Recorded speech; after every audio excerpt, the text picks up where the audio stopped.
Isang mapagpalang araw po sa ating lahat. Ako nga po pa ulit si Neil. Welcome back po sa aking munting channel, STV. Yan, bali share ko lang po yung talong ko na magpawalong buwan na, no? This week. Yan. So, bali survivor siya ng El Nino. Yan, bali ano lang talaga. Tawag dyan, sikap lang, tsaka mag pray para sa blessing, no, sa taas. So kahit papaano po ay babawi na po yung talong ko. So medyo marami ng bunga, tsaka malalaki na, no, kahit sa edad niya na 8 months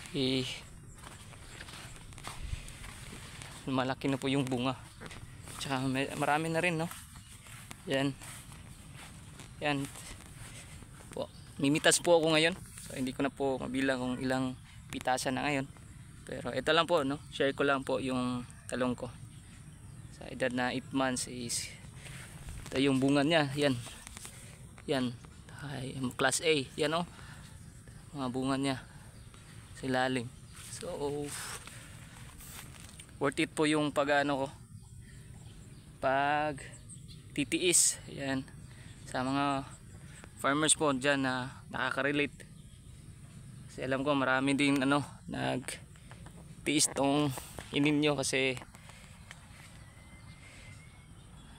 napakapangit naman talaga ng talong nun, kasi nga walang tubig. Yan.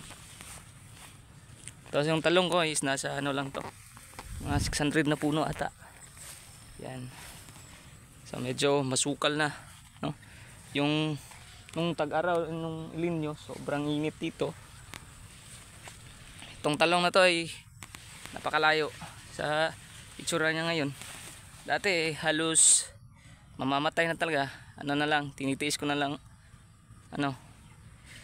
tiligan para mabuhay. Kapag uulan na, alam ko naman na babalik yung bulas ng talong, no. Medyo lang talaga, sikap lang, tsaka mag-pray dapat, no.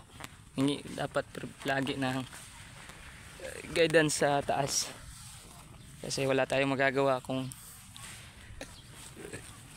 hindi niya pahihintulutan, no. So ayan na, worth it naman yung ko, yung pag-aantay sa ulan. Muntik na nga akong mag-surrender, kaso walang choice, kasi kapag nagtanim din ako naman noon bago, sobrang mainit naman yun, so tiniis ko na lang. So ayan, resulta ng pagtitiis. So yun lang po muna ngayon, guys, no. Share lang.